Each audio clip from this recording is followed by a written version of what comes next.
Hey everybody, welcome to Bill Sky, the FORTRAN guy, and in today's video we're going to start some fun stuff. We're going to actually look at FORTRAN loops. You need loops. That's what programs are all about: repetition, doing things over and over again, making things easier on human beings. So let's just jump right into loops. Okay, so I'm using Linux again. It doesn't matter what operating system you use, they're all the same. And I'm going to go into my FORTRAN projects, and what I'm going to do is I'm going to create a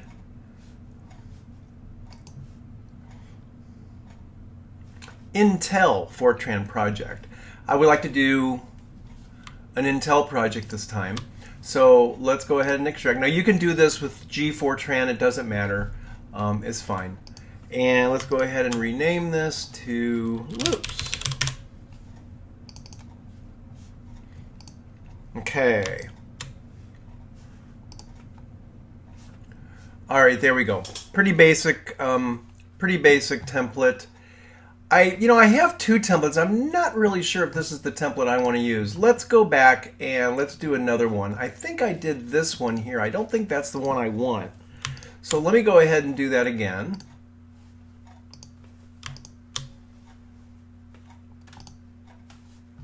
And we're going to go ahead again and rename this to loops. Yeah, I have to find the one I don't want, and I have to start.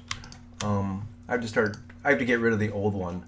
So this is a brand new Linux. So let me go ahead and set up the default editor. Yeah. So this is the actual template that I want. So again, if you need the templates, there's a Dropbox link, so you can get to all of my templates for FORTRAN, COBOL, Assembler, all of them. I'll put it again in this video comments. All right, so with loops, the first thing we need to do is let's go ahead and create some data. Let's create some variables. I'm going to create an integer, a couple integers here. Integer names, by the way, or variable names of X and Y are horrible, but for this demonstration, it'll be fine. Let's go ahead and create a little two-dimensional array, and we'll call this my table. And then let's go ahead and create a logical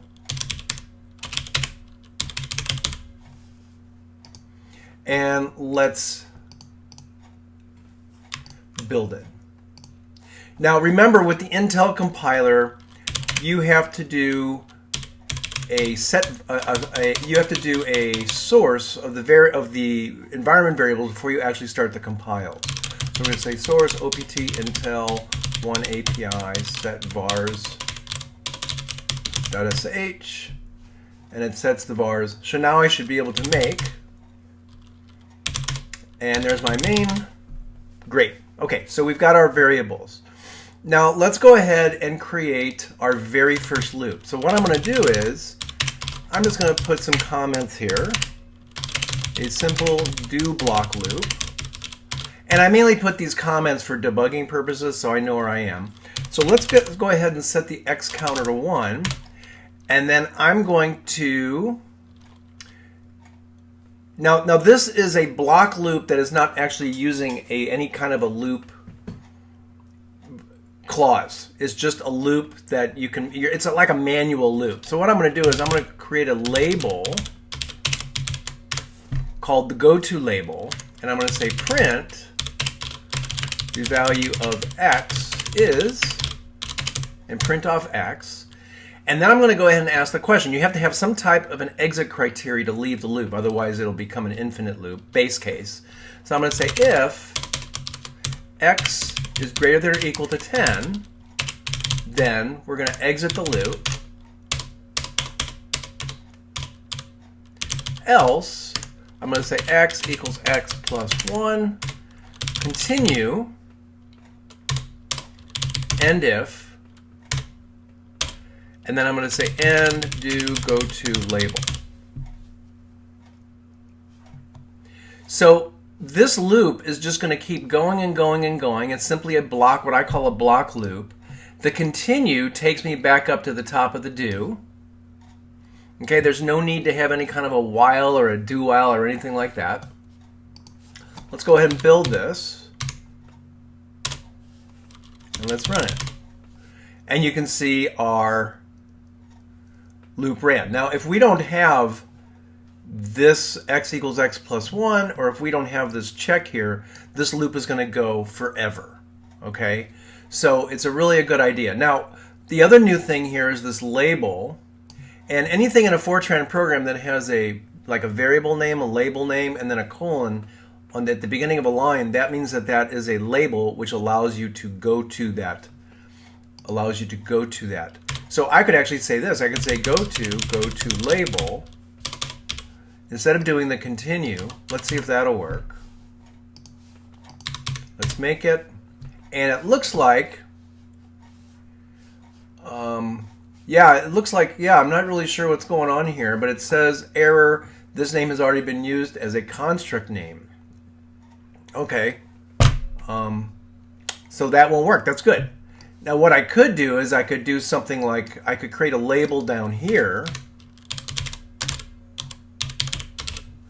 I just want to show you the usage of the goto.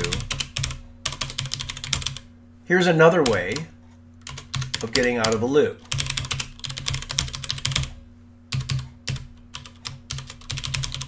Is using the goto. Let's see if that's there, if that works.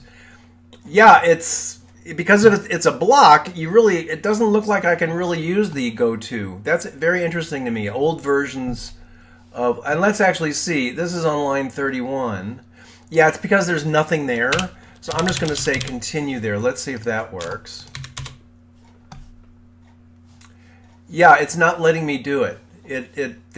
Continue is actually part of a block or a loop, so we really can't do that. So let's just go ahead.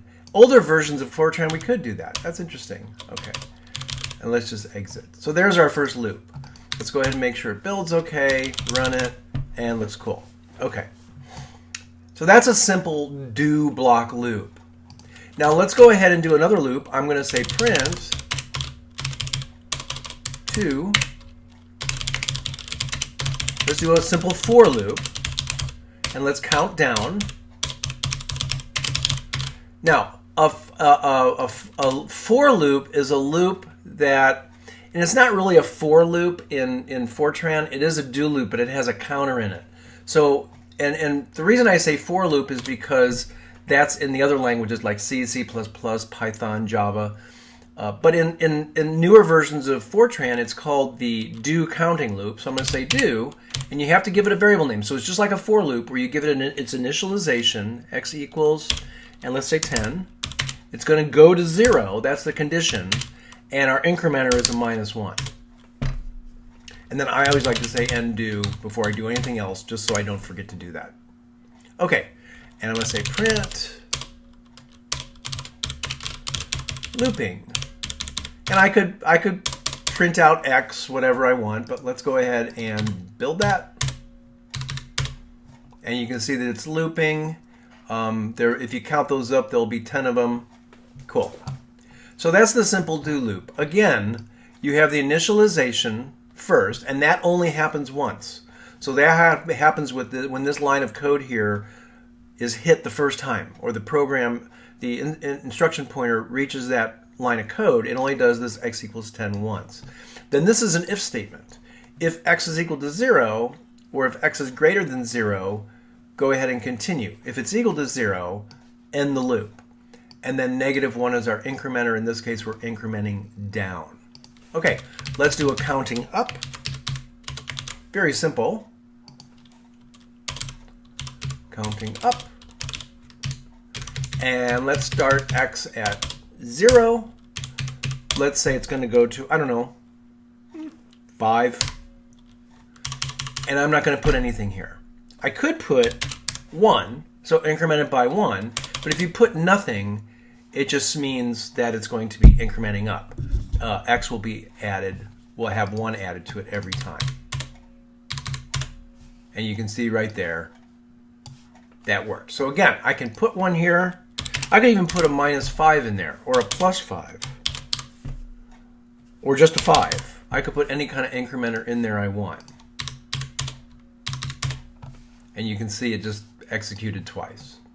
Okay, again, you can leave that blank and it'll always default to adding 1. Okay. Let's exit a loop prematurely.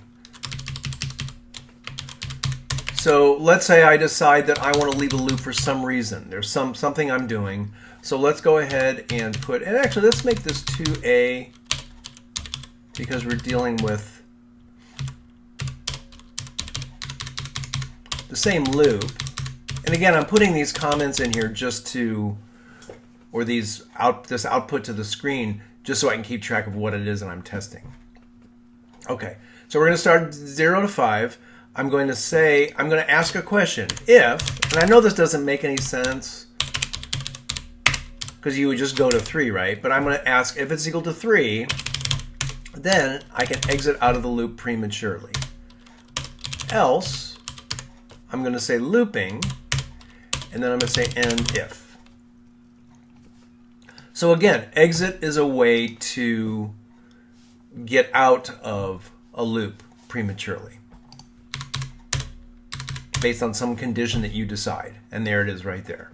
So as soon as it's equal to 3, we exit out of the loop. Okay, let's do this. Let's create another one.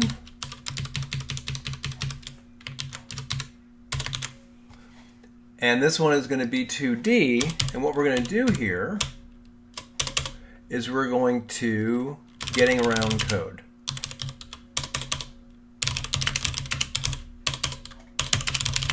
With the cycle keyword.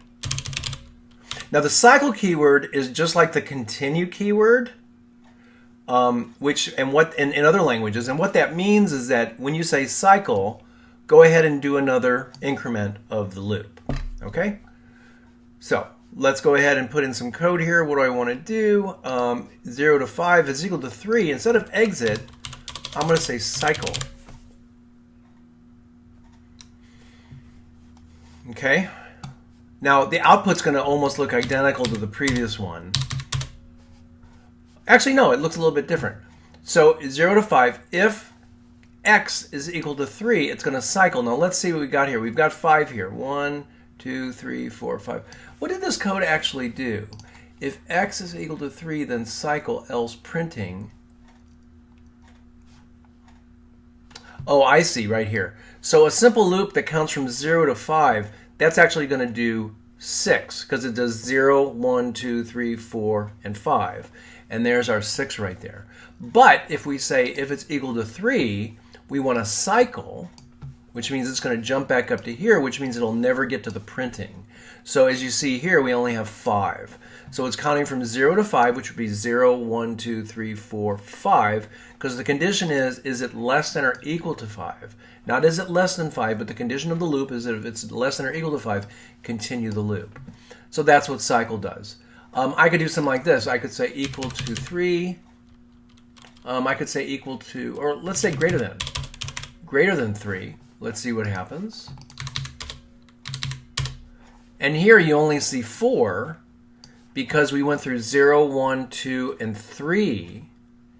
But if it's greater than 3, it's going to cycle. So the loop still went around 6 times because we started at 0. But because cycle was in there, we didn't see this other printing as it didn't do the else. Okay. One other thing I wanted to show you in this, because you might see it in older code, I'm going to say print.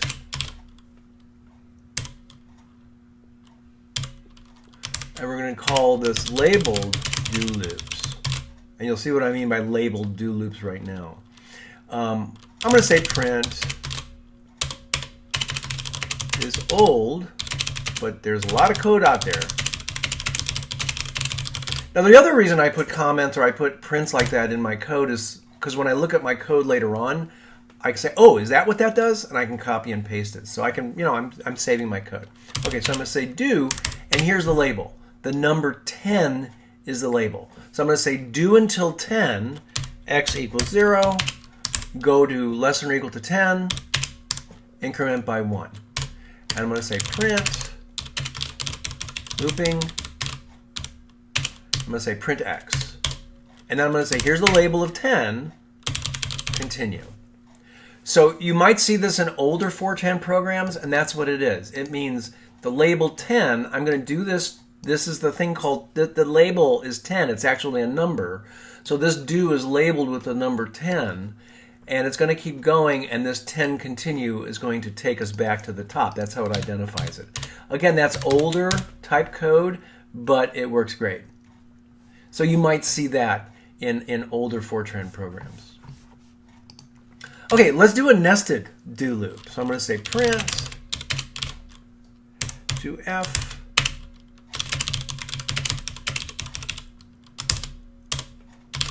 Okay. Now you need to be careful here with the counters and the array index values, since the array indexes begin at 1 in a FORTRAN program when it comes to arrays. We were starting at 0 in the loop right here, but in a FORTRAN array, the indexes start at 1. So we can't start at 0, we have to start at 1. So I'm going to say do x equals 1. Let's go to 5, increment by 1.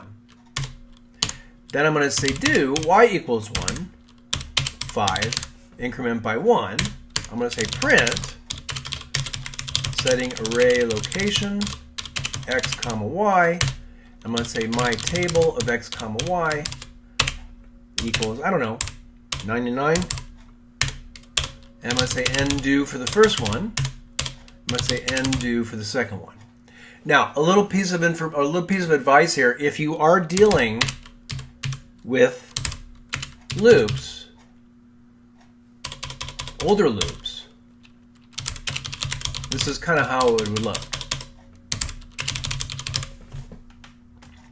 Okay, so that is another way of doing it, using labeled do loops, and it works great. But let's get rid of those labels. Again, it's mainly there for older FORTRAN programs.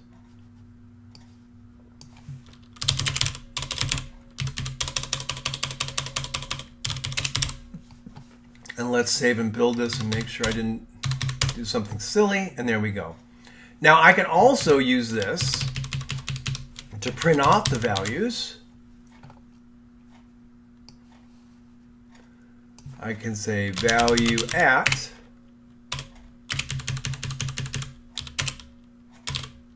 is my table of x comma y.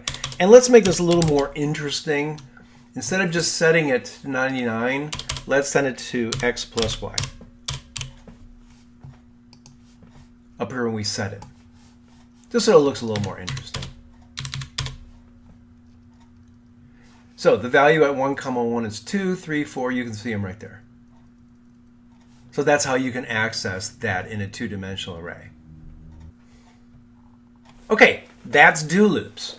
Let's try another type of a loop. We're going to try a loop in FORTRAN, and you're probably very familiar with this if you know other languages. We're going to do the do while loop. So I'm going to say x is equal to 10. I'm going to give a value of 10, and then I'm going to say do while x is greater than 0. I think I forgot a period there. And logical 1 is equivalent to true. Now logical 1 is a binary variable up here, logical 1. We gave it a value of true. And so our do while loop has two conditions. As long as x is greater than 0, it's 10 when we start. So as long as x is greater than 0 and logical 1 is equal to true. Now you're going to see how that works in just a moment. So I'm going to say print looping. There's x. And look what I almost did. I almost said end do, and that would have created an infinite loop. Why? Because we never changed the value of x. I'm going to say x equals x plus 1. All right, let's build it. Oh, got a problem.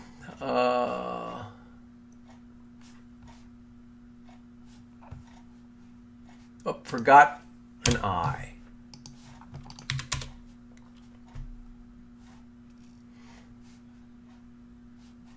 I didn't spell it correctly up here. Logical 1.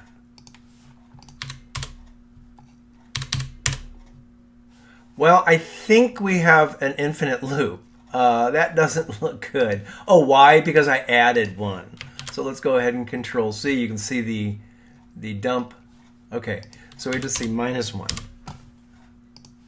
This is exactly why I do small pieces of code and then I test them out. So there we go, looping 10, 9, 8, 7, 6. So that is a do-while loop.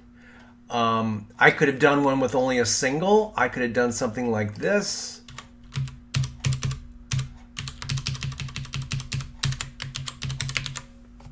Let's make this 3B and 3A. I could have just said do while x is greater than 0. Okay, so I could have just done it with one condition. Okay, and you can see 3A and 3B, and they both work exactly the same. Now, before I do this, for some reason, I'm just going to say logical 1 is equal to false.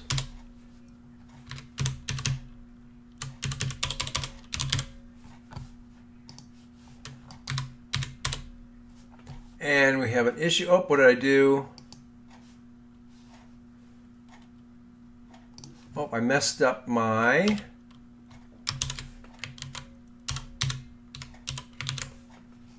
There we go. This isn't even a new keyboard. I'm not sure what's going on with me. Okay, there we go.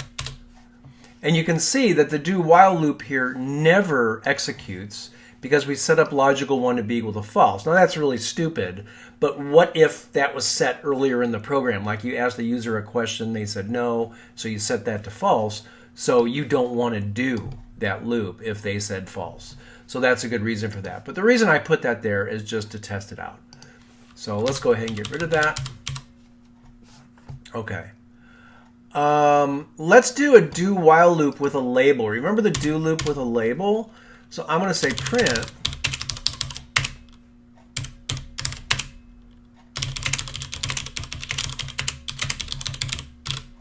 and again, this is for older programs that were using older versions of FORTRAN. So I'm going to say do 30 while x is greater than 0, print looping. Well, let's put the x there, why not? And I'm going to say x equals x minus 1. And then we have to say 30 end do. Not 30 continue, but 30 end do. Oh, I have another typo somewhere. Let's see. Oh, I forgot to put double quotes there. There we go. And there's our loop. I hope you can see why I put prints like this when I'm doing my code. What I will do later on is I will either comment those out or I'll actually delete them. But I put them there so I can see what the result is of all the different things that I'm doing in this program. So I don't have to, think, did I do that? What's that to? It just makes it a lot easier.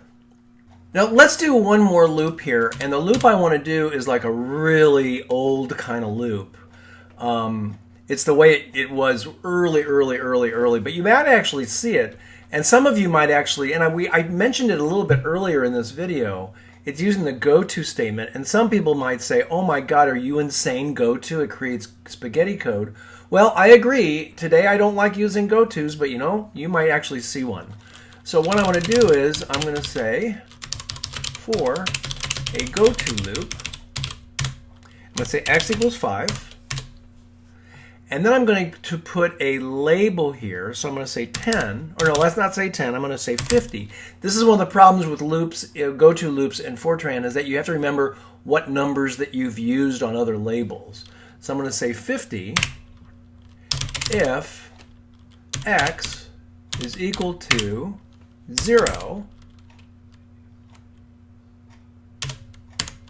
go to 60, else x equals x minus 1, print looping.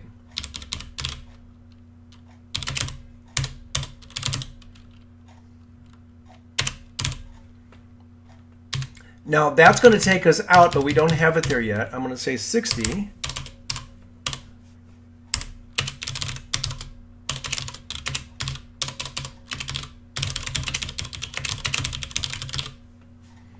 All right, and then I have to put a GOTO here. GOTO 50. Now let's see if this version of the compiler will even let me do this. And it is not letting me do it. Let's see why. Do I have my if statement correct? Oh, I forgot the then. I forgot the then on the if statement. There we go. And it says a statement occurred without a corresponding do or do while statement, and do. Oh, that was here. Yep, I don't need that. Let's get rid of that. Let's put the 60 there. We need an end if. Oh, it's all one word. Okay, let's try it again. Ah, there we go. Okay. So we set up the label. That's the beginning of the loop. I have a question. If it's equal to 0, then go to 60. Go to 60 is down here. Go to loop is complete. And then the loop is over. Else, if it's not equal to 0, then I say x equals x minus 1, print looping. Let's move that above the x. Equals x minus 1. Looping. X equals x minus 1, go to 50, and it takes us back up to there. Now, when I learned FORTRAN back in high school, my senior year of high school, I learned assembler language in my sophomore and junior years, but in my senior year, we learned FORTRAN. Oh my God, FORTRAN. So much better than assembler language. This is how we did it, and that's how we created loops. I do believe back then there was also a for loop. I might be wrong about that, but I'm almost positive there was. And there we go. So it works just fine. So this is an old-time GOTO loop. You might actually see that. The other thing I could do is I could actually say go to 10. Now where's that going to take me? That's going to take me all the way up to... Do I even have a 10 anymore? Do I have a labeled? I thought I did. Yeah. I may or may not. Let's go ahead and build it and see if it finds that.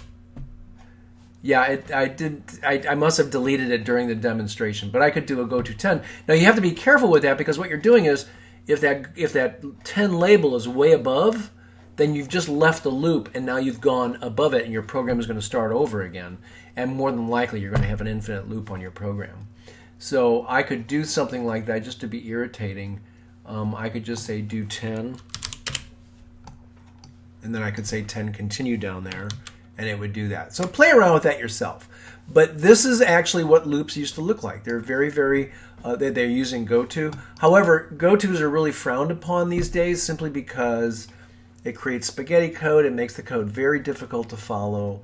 So you might want to stay away from GOTOs. Wow, lots of stuff on loops. Lots of ways of doing loops. You can do them manually with a do block. You can even do them with GOTOs. Do whiles, do's, all kinds of stuff. Really cool stuff on loops. That's an introduction to loops in FORTRAN. Hope to see you in our next video.